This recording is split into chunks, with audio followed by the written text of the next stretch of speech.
Hello, this is Kim with Standing on Solid Ground. I am your host of this motivational and inspirational podcast. And today I want to talk about the difference between a blessing and miracles. There is a distinct difference in the two because a lot of times we are so focused in on one or the other that we do not really pay attention to what one or the other means. Now, if we look up the word blessing, the blessing is a favor or a gift bestowed by God, thereby bringing happiness. So that is the definition of a blessing. Now, a miracle is defined as the purpose of a miracle may be in the direct or immediate result of an event, deliverance from immediate danger. That is what they are defining, and I'm going to see if I can find another.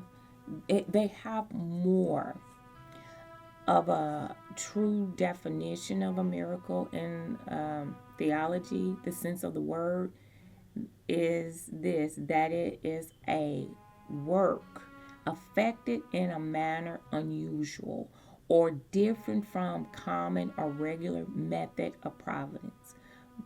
And so when we think about miracles and we think about blessings, there are differences between the two. Now, I'm going to tell you about a miracle and I'm going to tell you about a blessing that has happened actually in my life, in my family. Back in 2002, in May of 2002, my mother and my daughter both were sick. They both were very, very sick. My mom went into the hospital. I believe it was May. I'm real fuzzy about the dates, but I do know the timeline because it was after Mother's Day. Not right after Mother's Day, but a week after Mother's Day. So between the 19th and the 23rd, I'm just going to put it in that time frame. A lot had happened. I'm going to tell you about a blessing. My mother went to the hospital to see a doctor to see about what was going on with this coughing that she was having. It was terrible. It was absolutely terrible that she coughed and coughed and coughed and it was like it was uncontrollable. And so finally we got her to go to the doctor. She went to the doctor and they said, oh, we just going to give you some cough medicine and send you home. Well, see, my mother didn't want to stay in the hospital anyway. But for some strange reason, my mother took a different route to leave the hospital because she worked in that hospital as well. But she took a different route to leave, and another doctor heard her coughing as she was walking down the hallway or the corridor of the hospital. And so the doctor said, you know what, come here for me. Let me listen to you because that sounds horrible. And she said, I don't know. I went to that. He said, come here. So he took her into his exam room and he listened to her. He put her to an EKG. He said, oh no, you're not going home. He said, if you had made it home, you would have died before you got into the house. And the reasons why is because she had congestional heart failure. Her heart was failing at that time, that it was so full of fluid that she did not realize how bad it was. They immediately put her in the hospital. That was a blessing.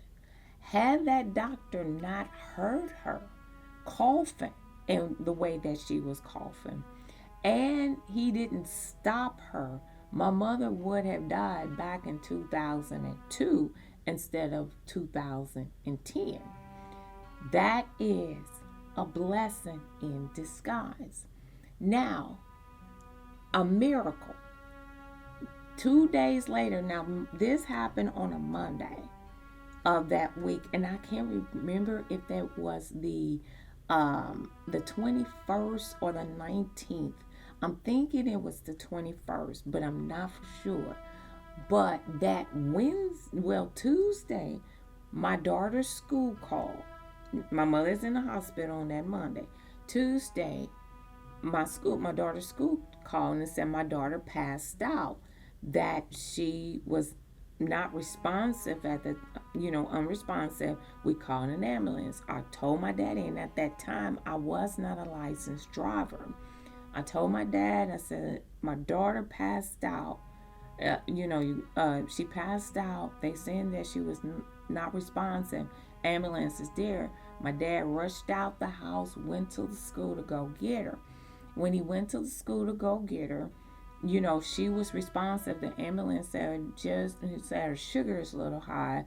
They sent her home. Well, when they sent her home, my dad decided, no, I'm going to take her to the doctor.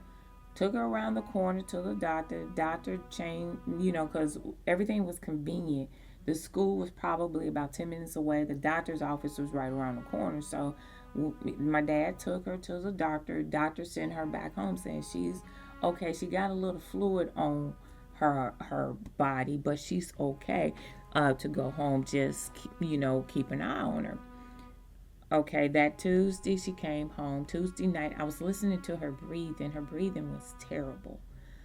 It was like I heard her gurgling. That morning when I got up, I said, Dad, I don't really like the way that she's sounding. Maybe I need to take her to the hospital. And before, take her to the hospital. But I had to babysit because I just had my son that November of 2001. I just had him. So he was just a few months old, about maybe 5-6 months old at the time.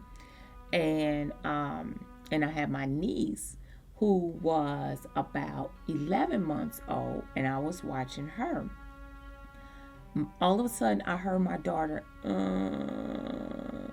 and I looked up and I said, what's the matter? What's the matter? She stopped breathing, and she immediately started turning blue. I laid her in the floor because she was sitting up in a chair, and I'll never forget this. We were watching Clifford the Big Red Dog. It just went off. At 9 o'clock, Caillou came on. I don't know how I remember that, but I do remember because we were watching those cartoons.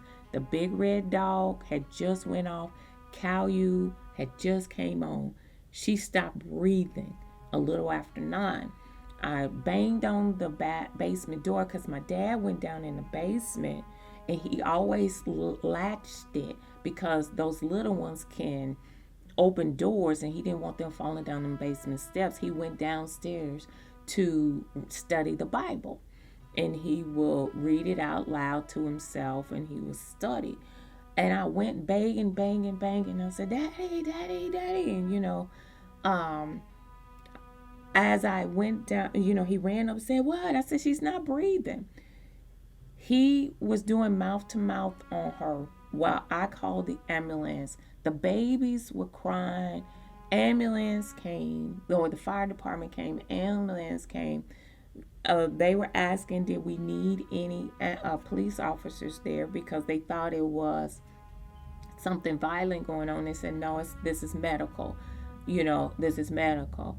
They took her to they rushed her to the hospital and everything.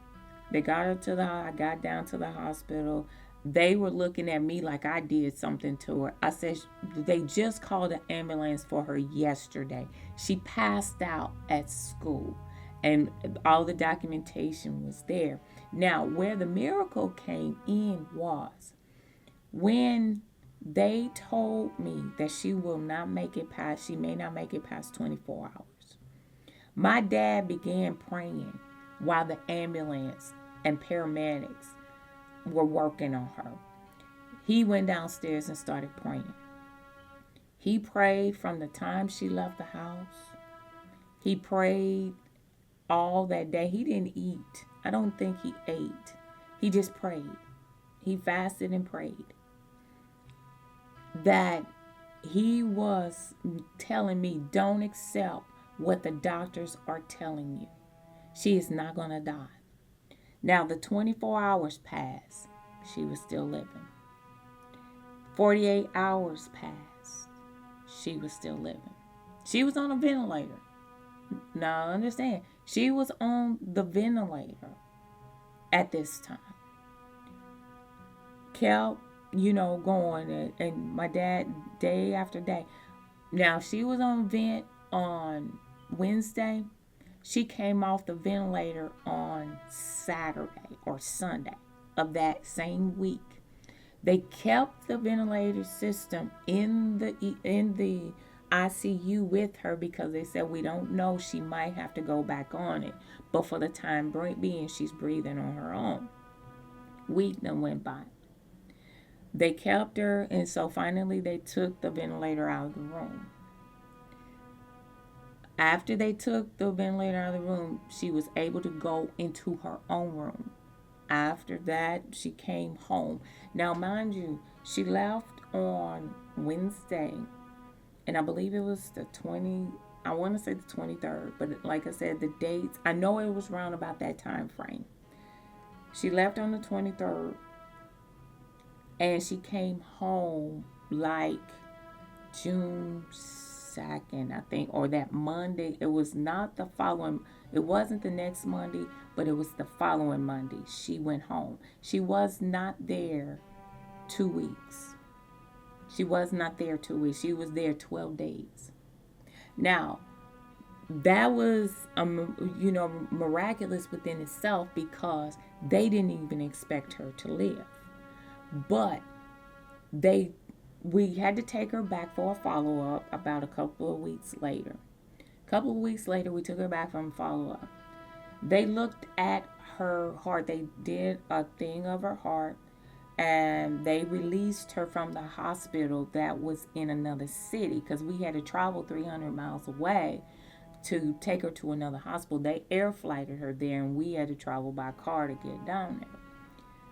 Come back, we went to a local heart doctor here in the city that I lived in.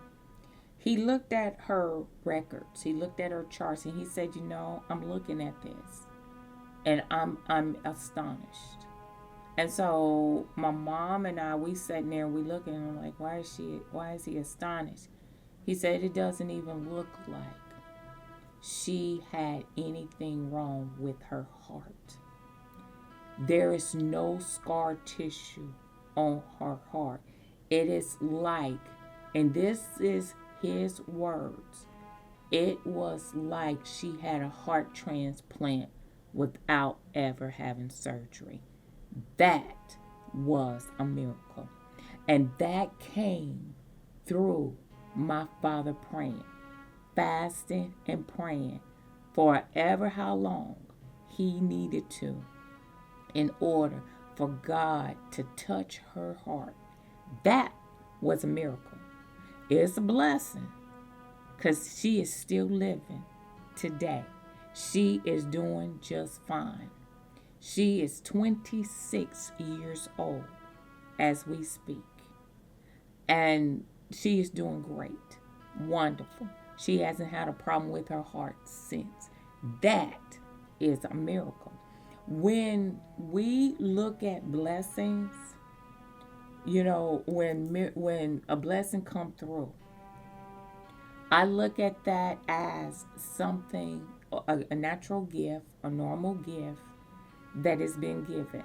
Like if you are about to be put out of your home and you are on your last dime and you don't know which way to turn, and someone out of nowhere just gives you money to not only take care of your rent that's past due, but future rent, give you money for food, money for whatever, that is a blessing.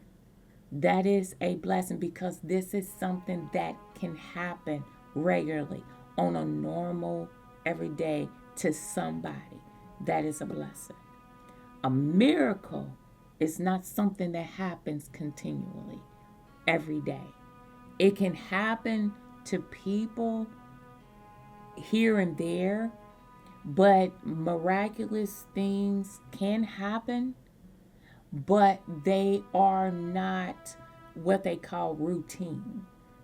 They just happen sporadically.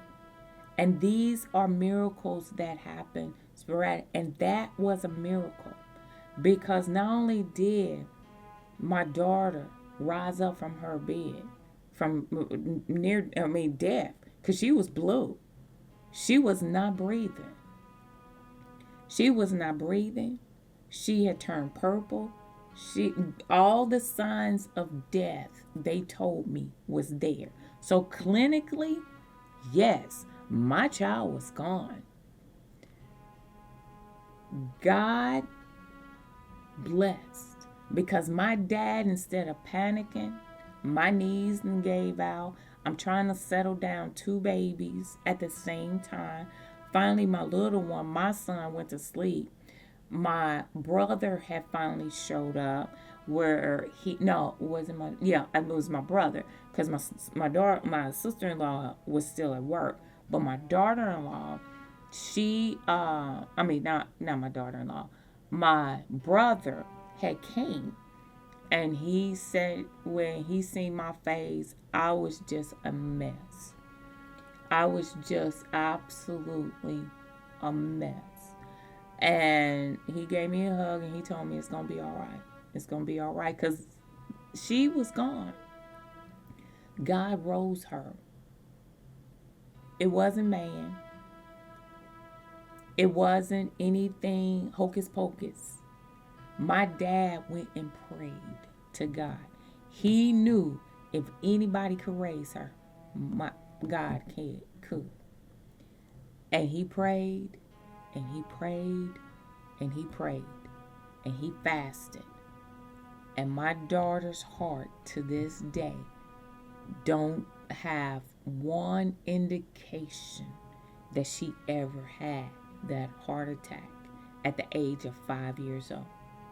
That is a miracle. So when we want to talk about miraculous things are long lasting. They're not temporary.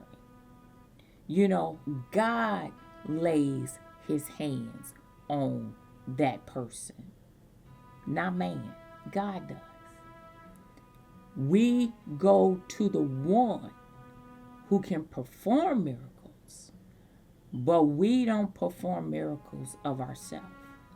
We are not empowered to do so unless God empowers us to do. And when I tell you this, I watched a program, or I go to a particular YouTube channel that I watch quite frequently. It's about 3 or 4 of them that I watch, but one in particular. And I watched where they were talking about other ministers that are talking about, I cast you out, I remove you, Satan, and this, and that, and so forth, and da da da da da. And this person was on stage and he was doing his speaking out, saying, I bind you up, Satan. I call you out right now. I rebuke you right now. I ask you to come out right now of that person. That person's going to come up out of that wheelchair and they're going to begin to walk. And what happened is that person got up out of the wheelchair and they fell flat. I don't know. They fell in the midst of the crowd. Well, you can tell by the expression of that speaker's face that something went wrong. And they blew it off. They blew it off like nothing ever happened. And I don't know if that person was injured. I don't know if that person had died. I don't know what happened. But something bad happened. We don't want to, and I believe that this is why God said, do not think of yourself more than you ought. I believe this is why why Paul stated this, because we're putting ourselves on the level of what Jesus did, and all he wants us to do is preach the word. I believe that's all he really wants us to do, is to tell people about who he is and what he can do. What he can do. When we try to put our feet in his sandals, what happens is we are putting ourselves on a level that when we fail, it's embarrassing. And people love them so much that they don't see that this is wrong. This is wrong because people are getting hurt or killed in behind a doctrine that is not solid, that is not biblical sometimes. We can pull out things from the Word of God and we can show it to be biblical, but we can translate it to be something that it's not. And I saw another person, this gentleman was in a wheelchair and he laid hands on him. The wheelchair just fell backwards, but he was still in a wheelchair. He never got up and walked. The Bible said you can tell of them by the fruits that they bear. A good tree will bear good fruit, and a corrupt tree will bear of its kind, meaning bad fruit. And when we put too much pressure on ourselves, trying to be more than we ought, when we get ourselves in trouble, God is not going to come to your rescue. God is not going to come to the rescue and say, well, let this man get up out of this wheelchair and start walking. No, he's not going to do that. He's going to make you suffer that embarrassment. Now, you're going to push it under the rug, push it to the side, or act like it never happened. Yeah, that's what you're going to do. But that is not godly. That's evil doing. That's corruption. And we are trying to purify the body of Christ, not corrupt it. I don't want that much pressure on me. Don't put that pressure on me. I'm happy being a teacher. Whatever God decides that he want to label me as, I'm just happy just being a child of God. I'm content with that. To be a child of God, I'm content. To be a vessel that he wants to use, I'm content. I do not need any more pressure being put on me, because then I got to finagle a way to get myself out of a situation so I can stay in a good light. No, I don't want to do that. That's too much pressure. That is too much stress. I am good doing what I'm doing. God is not going to give us more than we can handle. That he's not going to do. He's not going to give us too much more than we can handle. We put on too much. It's almost like if all of us have armors that God wants us to give, and there is, let's just say, like, I love this basketball player, Shaquille O'Neal. And you know, he's over 7 feet tall. If God gives him an armor that's for a average sized man, he's gonna look at God and say, no, this is not gonna work. But if God gave him an armor that was for a 10-foot man, he's gonna say this is too much. God is not gonna give us more than what we can bear. He's going to give us exactly what we can handle. And if something seems like it's going to be too much for us to handle, God is not going to give it to us. He's not that unjust. He's not going to do that injustice to us. He's going to give us what we can handle. The stress, the sleepless nights. See, we don't see behind the scenes. We only see what's before us on the pulpit or on the stage or the platform or whatever you want to call it. We don't see the stress behind the scenes. We don't see the sleepless nights. And trust me, I believe that there are sleepless nights because there is a constant deceit that have to continue in order to continue the performance that is being put before us. With God, there's no stress. You preach the truth. You preach the truth, the whole truth, nothing but the truth. So help you God. You can go home and sleep calmly. Sleep soundly with no stress whatsoever. You know why? Because you did the right thing. You told the truth. Whether people like it or not, hey, you just got to live with the bitter and the sweet. You got to live with it.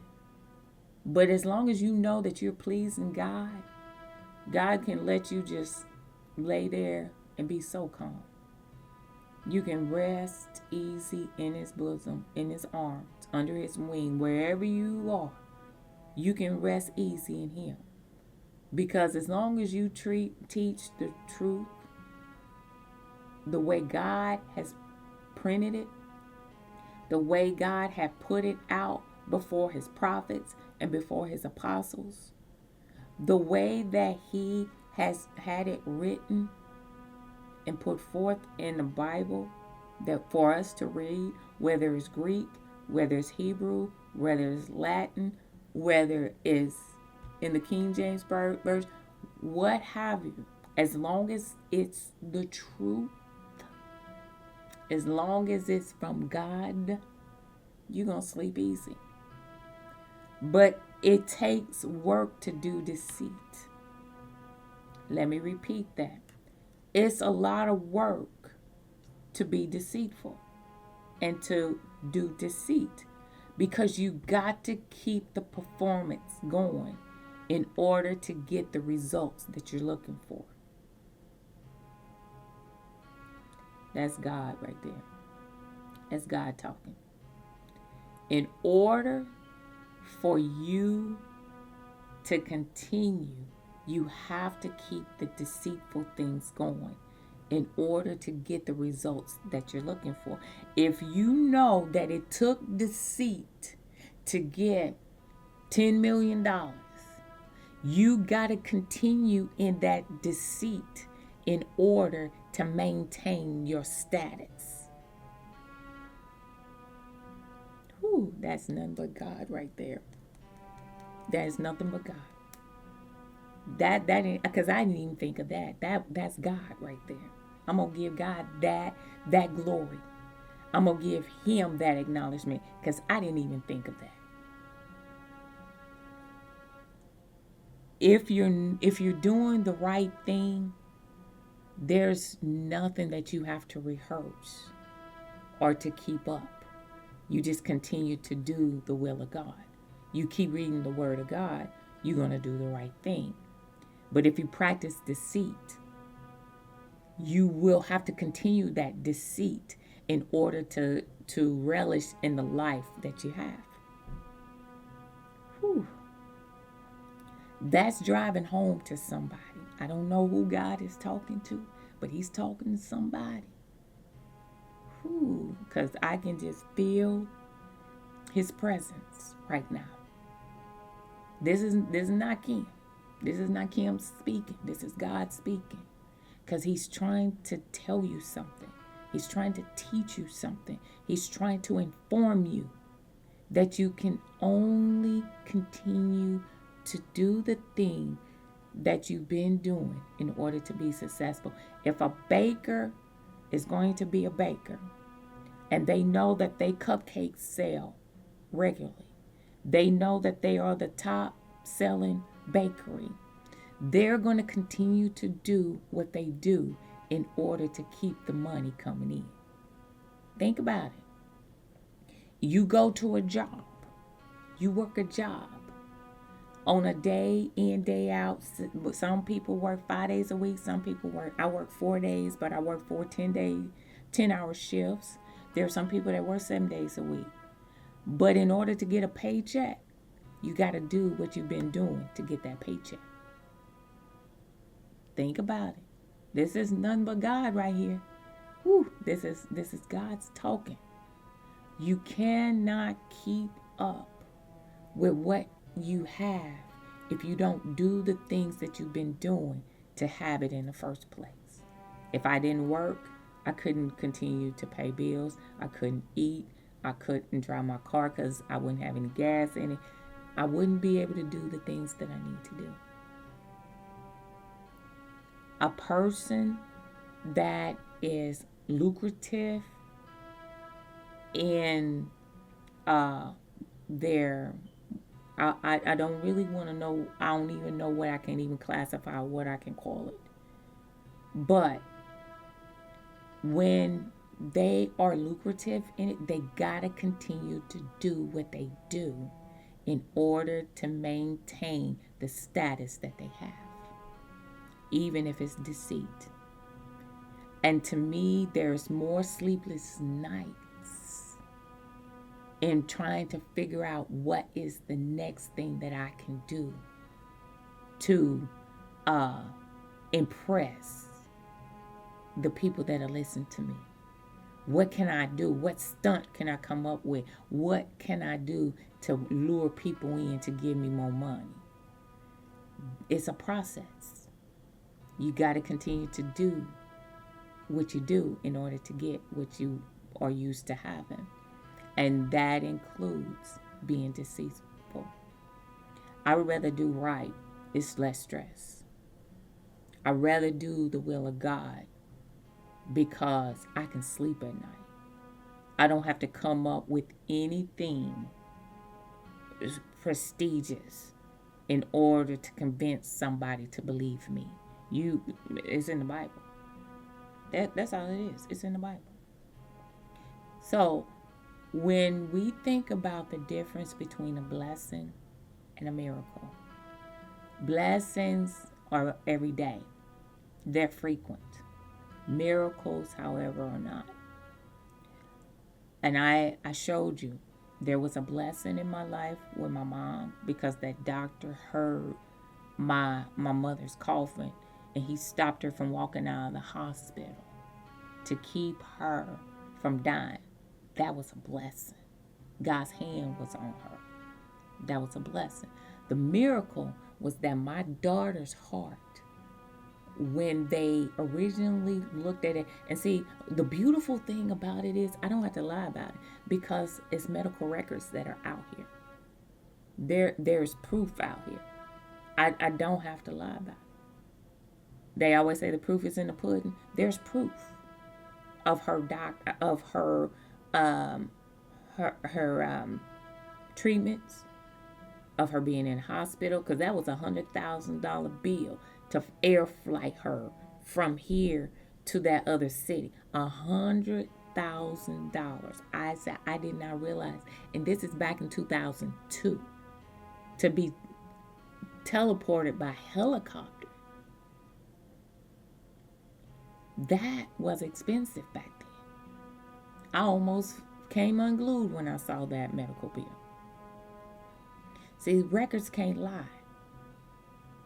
Hospital records, documentations can't lie.